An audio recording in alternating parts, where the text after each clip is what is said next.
2025 সালে টেন পাসের cut off প্রচুর পরিমাণে কলেজ পাওয়া যেত। এই বছর কিন্তু সেই র্যাঙ্কে কলেজ পাওয়াটা একটু মুশকিল। ক্যাটাগরি 2 তে যে 5টা করে কোয়েশ্চেন থাকে, এই একটা কোয়েশ্চেনে কিন্তু তোমরা ছেড়ে আসবে। প্রথম 25 মিনিট তোমরা পড়াশোনা করবে, 5 মিনিট ব্রেক নেবে। কেমিস্ট্রির টাফ টপিকগুলো পড়তে পারি, যে নিউমেরিক্যাল যে কোয়েশ্চেনগুলো সেগুলো কেরিয়ার ডিসারি একাডেমি থেকে ফ্রি ইউটিউব স্টুডেন্টই কিন্তু আমি কলেজ পেয়ে গিয়েছিলাম, গভর্নমেন্ট কলেজ।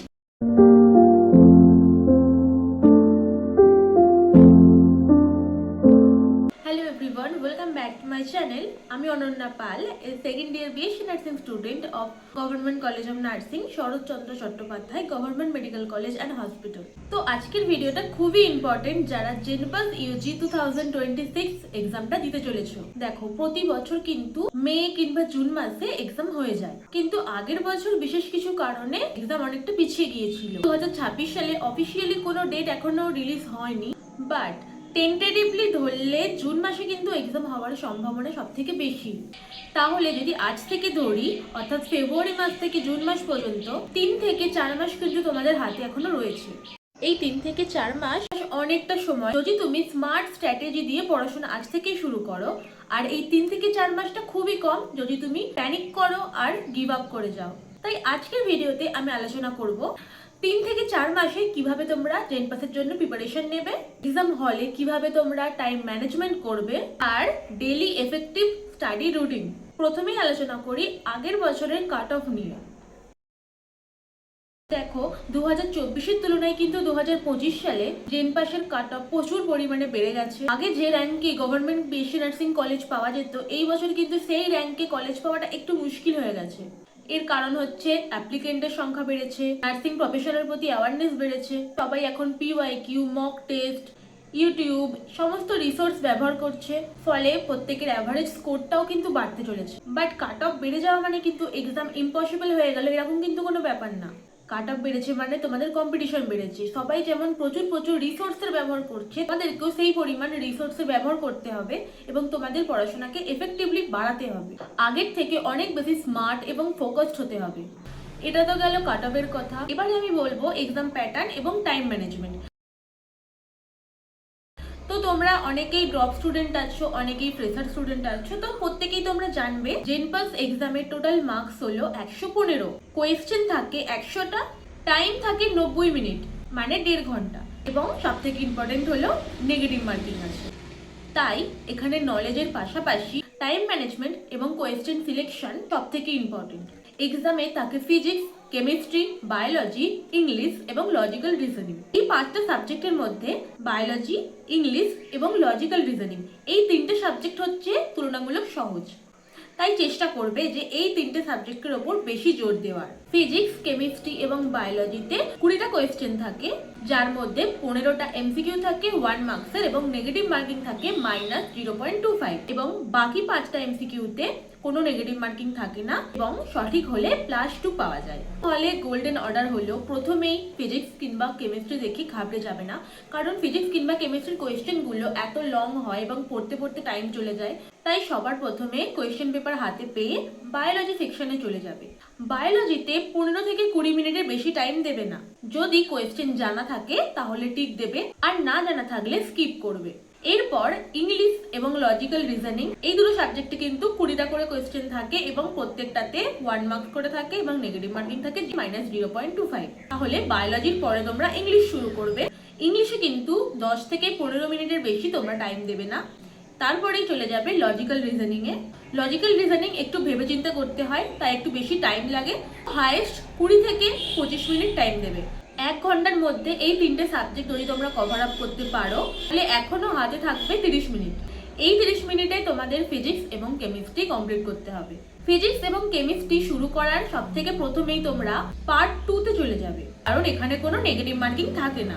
আর ক্যাটাগরি 2 তে যে 5টা করে কোয়েশ্চেন থাকে, এই একটা কোয়েশ্চেনে কিন্তু তোমরা ছেড়ে আসবে না। ভুল হলেও, না জানা থাকলেও, আন্দাজে হলেও কোয়েশ্চেনটাকে অ্যাটেম্প্ট করে আসবে।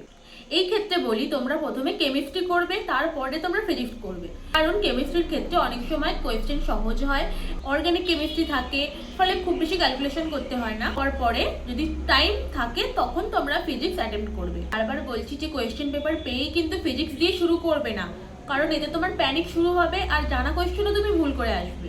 আমি 2024 সালে যখন জেনপাস ইউজি এক্সাম দিয়েছিলাম, সবার প্রথমে কিন্তু আমি বায়োলজি করেছিলাম, তারপর ইংলিশ, তারপর লজিক্যাল রিজনিং, তারপরে কেমিস্ট্রি, এবং শেষের দিকে টাইম এত কম ছিল যে ফিজিক্সের প্রত্যেকটা কোয়েশ্চেন আমার পড়ারও টাইম হয়নি। তাই তোমাদেরকে বলবো, সব থেকে বেশি স্কোর করা হয় বায়োলজি, লজিক্যাল রিজনিং এবং ইংলিশে, তাই এগুলোকে সবার আগে তোমরা অ্যাটেম্প্ট করবে। এরপর আসি মেইন টপিকসে। হাতে আর মাত্র 3 থেকে 4 মাস। এই 3 থেকে 4 মাস তোমাদের প্রিপারেশন স্ট্র্যাটেজি কেমন হবে সেটা তোমাদের সাথে শেয়ার করি।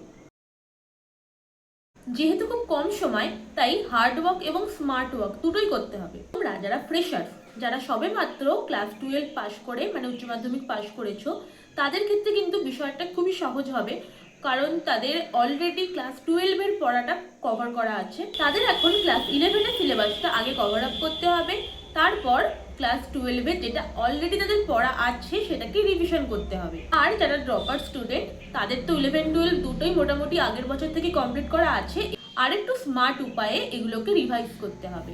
যারা ফ্রেশার্স আছো, তারা এই 1 থেকে 1.5 মাসের মধ্যে ক্লাস 11টাকে পুরোপুরি কভার করে ফেলো, এবং পরবর্তী 1 মাসে তারা ক্লাস 12টাকে রিভিশন করবে। তারপরেও তোমাদের হাতে আরো 1 মাস থাকবে, সেই 1 মাস তোমরা মক টেস্ট, পিওয়াইকিউ এগুলো প্র্যাকটিস করবে। আর তোমরা যারা ড্রপার স্টুডেন্ট, তারা এই প্রথম 1 মাস ক্লাস 11টাকে রিভিশন করো, এবং ক্লাস 12 এর যে উইক পয়েন্টগুলো আছে সেই উইক পয়েন্টগুলোকে কঠিন লাগে সেই চ্যাপ্টারগুলোতে কনসেপ্ট বিল্ডিং করো। পরবর্তী 1 মাসে তোমরা ক্লাস 12টাকে পুরোপুরি রিভিশন করো। তারপরেও তোমাদের হাতে থাকবে আরো 1 মাস। এই 1 মাসে তোমরা শুধুমাত্র প্রিভিয়াস ইয়ার কোয়েশ্চেন এবং মক টেস্ট দেবে, যার ফলে তোমাদের স্পিড এবং অ্যাকিউরেসি দুটোই বাড়বে। তোমরা পোমোডোরো টেকনিক ইউজ করতে পারো। অনেকক্ষণ পড়াশোনা করলে কিন্তু বোরিং লাগে, তাই তোমরা এই টেকনিকটা ইউজ করে 30 মিনিটকে দুভাগে ভাগ করবে। প্রথম 25 মিনিট তোমরা পড়াশোনা করবে, 5 মিনিট ব্রেক নেবে, আবার 25 মিনিট পড়াশোনা করবে, 5 মিনিট ব্রেক নেবে। এইভাবে যদি পড়াশোনা করতে থাকো তাহলে কিন্তু বোরিংনেস আসবে না এবং পড়াশোনার প্রতি ফোকাস বাড়বে। এছাড়াও এনার্জি বেসড স্টাডি রুল, এটা হলো আমাদের যখন এনার্জি খুব বেশি থাকবে, মানে ব্রেন খুব ফ্রেশ থাকবে, সেই সময় আমরা ফিজিক্স এবং কেমিস্ট্রি পড়তে পারি। ফলে আমাদের ক্যালকুলেশন এবং কঠিন জিনিসগুলো মনে রাখতে সুবিধা হবে। আমাদের যখন কিছুতেই মন বসছে না, মানে লো এনার্জি, সেই সময় আমরা কি করতে পারি, বায়োলজি, লজিক্যাল রিজনিং, ইংলিশ, এই সমস্ত সহজ চ্যাপ্টারগুলো প্র্যাকটিস করতে পারি কিংবা রিভিশন করতে পারি।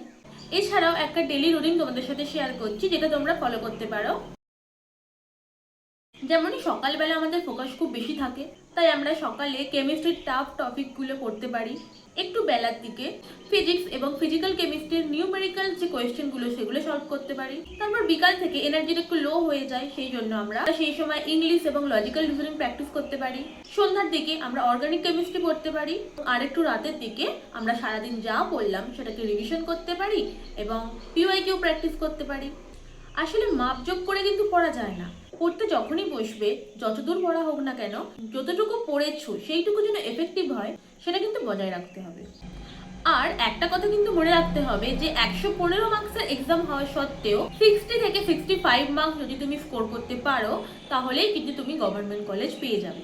2025 সালে কাট অফ কিন্তু অনেকটাই বেড়েছে, এর জন্য কিন্তু প্যানিক করার কোনো দরকার নেই। পর বলি যে আমি কিভাবে প্রিপারেশন নিয়েছিলাম। আমি কিন্তু নিট অ্যাসপিরেন্ট ছিলাম, তাই আমাকে কিন্তু আলাদা করে কোনো পেড কোচিংয়ে জয়েন করতে হয়নি। তাই ফিজিক্স, কেমিস্ট্রি, বায়োলজি এগুলো তো আমার অলরেডি পড়াই ছিল। লজিক্যাল রিজনিং প্র্যাকটিস করার জন্য আমি কেরিয়ার ডিসারি একাডেমি থেকে ফ্রি ইউটিউব ক্লাসেসগুলো ছিল, সেগুলো দেখেই কিন্তু আমি লজিক্যাল রিজনিং শিখেছি, এবং ইংলিশটাও আমার মোটামুটি জানা ছিল। এবং ওই ইউটিউব চ্যানেল থেকেই আমি কিন্তু কিছু ফ্রি মক টেস্ট দিয়েছিলাম এবং সেখান থেকেই আমি প্র্যাকটিস করেছি। আলাদা করে কিন্তু কোনো কোয়েশ্চেন অ্যান্সারের বই আমি করিনি। এছাড়াও আমাদের ক্লাস 11-12 যে টেক্সট বুক ছিল, টেক্সট বুকের পিছনে যে এক্সারসাইজের কোয়েশ্চেনগুলো ছিল সেগুলো প্র্যাকটিস করেছি, আর পিওয়াইকিউগুলো প্র্যাকটিস করেছি। তো এইটুকুই, খুব বেশি খাটতে হয়েছে এমনটা নয়। এবং ফার্স্ট অ্যাটেম্পটেই কিন্তু আমি কলেজ পেয়ে গিয়েছিলাম, গভর্নমেন্ট কলেজ, এবং আজকে আমি সেকেন্ড ইয়ারের স্টুডেন্ট। তো আমি যখন পেরেছি তোমরাও কিন্তু অবশ্যই পারবে। 2024 সালের থেকে 2025 সালে কাট অফ কিন্তু অনেকটা বেড়েছে, কিন্তু তা সত্ত্বেও প্যানিক করার কোনো বিষয় নেই। তোমরা স্মার্ট স্টাডি করো, পড়াশোনা করো। কোনো হেল্প লাগলে আমাকে কমেন্টে জানিও। আর হ্যাঁ, কনসিস্টেন্সি কিন্তু বজায় রাখতে হবে। প্যানিক করবে না, গিভ আপ করবে না, কনসিস্টেন্সি বজায় রাখো, পড়াশোনা করো। আর এই 3 থেকে 4 মাসের মধ্যে যতটা সম্ভব প্র্যাকটিস করা যায় নিজের 100% দিয়ে প্র্যাকটিস করো। আর যদি ভিডিওটা হেল্পফুল লাগে তাহলে অবশ্যই লাইক করো, কমেন্ট করো, শেয়ার করো নিজের বন্ধুদের সাথে। আর নতুন হলে আমার চ্যানেলটা সাবস্ক্রাইব করে পাশে থেকো। So all the best, JENPAS 2026 aspirants. Goodbye.